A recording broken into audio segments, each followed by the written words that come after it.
O umpisahan muna natin ito mga kababayan doon sa nagpapanik, no? Bago tayo tumungo doon sa malalimang eksplanasyon ho, mga bossing. Ano? Doon muna tayo sa nagpapanik, mga kababayan. Eh sino po ba 'yan? Ito ho, walang iba kundi si Tobats ho. No. And our government Sa lahat po ng sa lahat po mga kababayan ng iniimbestigahan ng ICC, si Bato po ang pinakakabado. Bato, kabado. Oh. pwede pala yung maging slogan ano sa kanyang pangangampanya. Re-elect Bato, kabado. Oh, para sa Senado. Aba, ayos ano, okay yung rhyme. Bato, kabado sa Senado. Oh. Kasi naman po mga bossing, kinakabahan itong si Senator Bato de la Rosa, mga kababayan. Bakit ho? Nagpapanik eh. Halatang-halata yung pagpapanik niya. O, eto, pakinggan nyo ho. into their request is tantamount to recognizing their jurisdiction over us. And our government is very consistent in declaring that ICC has no jurisdiction over us. Yan po yung pinapaulit-ulit, no? Ni Senator Bato de la Rosa. Ang ICC walang jurisdiction sa atin. Bakit po niya sinabi yan, mga kababayan? Dahil ho dito, no? Umalma po si Bato de la Rosa. Doon sa ating Senate President, okay lang. No? Okay lang na i-certify yung transcript galing sa Senado. Kay Senate Blue Ribbon Committee, Subcommittee Chairperson, yung naging chairperson nung hearing doon sa Senado, okay lang din po, no? As long as it's legal purposes at merong maayos na paliwanag kung saan gagamitin. Pero kay Tobats, ayaw kabado, no? Basahin po natin yung kanilang mga sinabi, mga bossing. Sabi dito ni Senator Chis Escudero, isinapubliko na namin yan eh, no? Kumbaga, tayo po, nakita na ng lahat. So, miski po tayo, pwede magsabi na, oo, nakita, napanood namin yung mga sinabi ni dating Pangulong Duterte. Kung paano niya tinuro si Bato na gano'n, no? Si Bato, alam niya, si Bato kasama doon sa DDS. Alam niya na kung ano ibig sabihin ng DDS, ha? Hindi yun yung Duterte diehard supporter. Yung mas malalim po doon. Yung merong tegihan po, no? Duterte, tegi, yun yung ibig sabihin niya. Si Bato, alam niya yun. Kasama siya doon. Di ba? Gumano ng dating Pangulong Duterte. Miski ho tayo, mga kababayan, alam at nakita ho natin yun. No, ito yung sinasabi ni Senator Chis Escudero na naisa publiko na. Kung may manghihingi man, no? ICC man. Yan ha. Ibig sabihin, open si Chis, no? Sa International Criminal Court. ICC man o kung sino man na i-certify yung transcript, wala akong nakikitang dahilan para hindi yan i-certify ng Blue Ribbon Committee.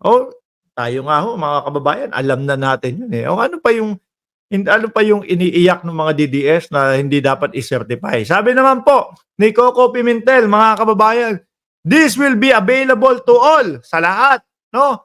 If they want certified true copies because they need this for legal purposes, okay lang. We will also give them certified true copies. Pero mga bossing, kahit late po si Frozen Soul nakahabol. Kay Bato de la Rosa, hindi po okay. No? Kung sa Senate President at doon sa committee, no? Nung nangyaring hearing na yon ay okay. Kay Bato po, hindi, mga kababayan. Sabi niya dito, walang problema sa kanya o sa kanila, pero sa akin, mukhang may problema. Paano ba naman po mga kababayan na hindi magkakaproblema? Kay Tobats yan. Siya ho ang madidiin doon eh. Baka siya'y mangibambansa din ho, mga kababayan. Kagaya ng mangyayari o posibleng mangyari kay Kubuloy at kay dating Pangulong Duterte. Ituloy natin to, yung pinapakinggan natin kanina.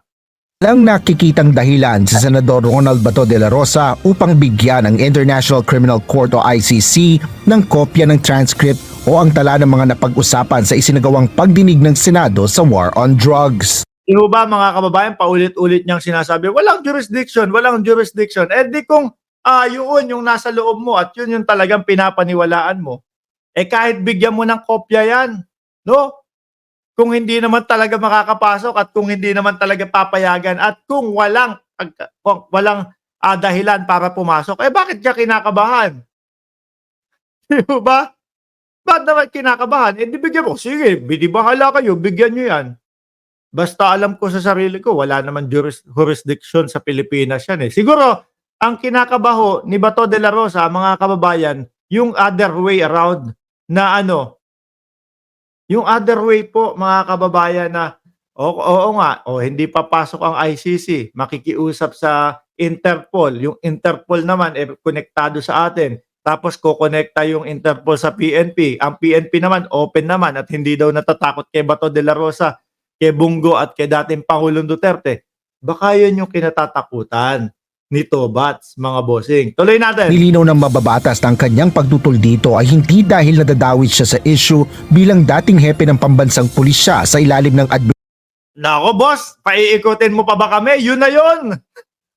Natatakot ka. Kaya ayaw mong bigyan ng transcript. Kaya ayaw mong mabigyan ng certified true copy ang ICC. Kasi kinakabahan ka, takot ka dahil ikaw yung iniimbestigahan dyan. Matigas nga yung mukmok nyo no? Matigas nga yung mga mukha ninyo. Biruin nyo, kayo yung iniimbestigahan tapos kayo yung nag-request. Buti na lang po, hindi pinayagan na sila yung magiging committee chairman. Kung hindi po, kung sila po yung naging committee chairman, mga bossing, malamang sa alamang committee chairman ang mangyayari o committee hearing ang mangyayari doon sa hearing na yon. Tuloy natin, ha? administrasyon ni dating Pangulong Rodrigo Duterte. Sa halip, ito ay dahil walang jurisdiksyon ng ICC sa bansa na muling kinumpirma kamakailan ni Pangulong Ferdinand Marcos Jr. O yun naman pala sabi na ng Pangulo, ano pa yung kinakaba mo dyan? Ano pa? Diyos ko Lord, si Tobats, kabado pa. Sinabi mo, di ba? Kinumpirma na ng Pangulo. Di ba? Sabi ni Frozen Soul, bad news for you ba to? Nakatutok din sa live ang yung HOR, House of Representative hearing ang ICC. Correct po, no? Kaya nga sabi ni Dan Fernandez madami pang kulang doon sa madami pang kulang doon sa Senado, no, na mga itinanong. Although we are co-equal branch with co-equal branch of government with the executive, kung yun ang stand ng executive branch of government na hindi natin recognize, din sana yung legislative branch also will also follow the same line. Mas kabado to kay Bongo, si Bongo tatahi-tahimik lang kahit papaano. Ito si Bato, talagang wala na, last option na ho, mga kababayan. No? Kasi kapag ka natuloy, serban sila ng warrant of arrest po ng ICC, mga kababayan, wala na, tapos na. No? Lilipad na po yan, mangingibang bansa na yan, mga kababayan. Kaya naman, kahit halatang-halata na po sila, hindi, kami ang magkukomite. Hindi pinayagan, no? Hindi okay sa akin yung mga ganyang yung mga ganyan na bibigyan nyo ng transcript, yung ICC. Kung walang problema sa inyo, sa akin may problema. Talagang malaki ang problema ni Bato kapag ka naibigay po yan at nagamit laban po sa kanila, mga bossing. No? Tobats, kalma lang. Pasasaan pa at doon din kayo pupunta. That's my point only, hindi porke ako'y isa sa akusado doon sa ICC, gano'n ang aking stand.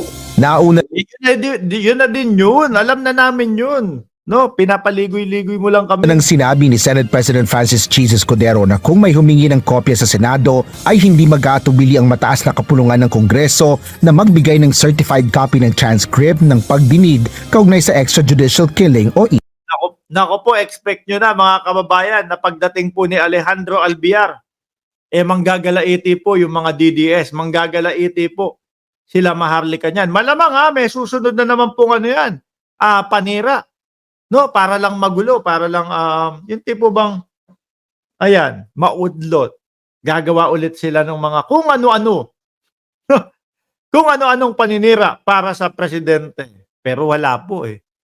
Sa paulit-ulit po nilang ginagawa yung mga ganon. Mga kababayan, nagsawa ang taong bayan sa kanila. Ayun, wala nang sumusuporta sa kanila. O Bato, panindigan mo na tobats ka.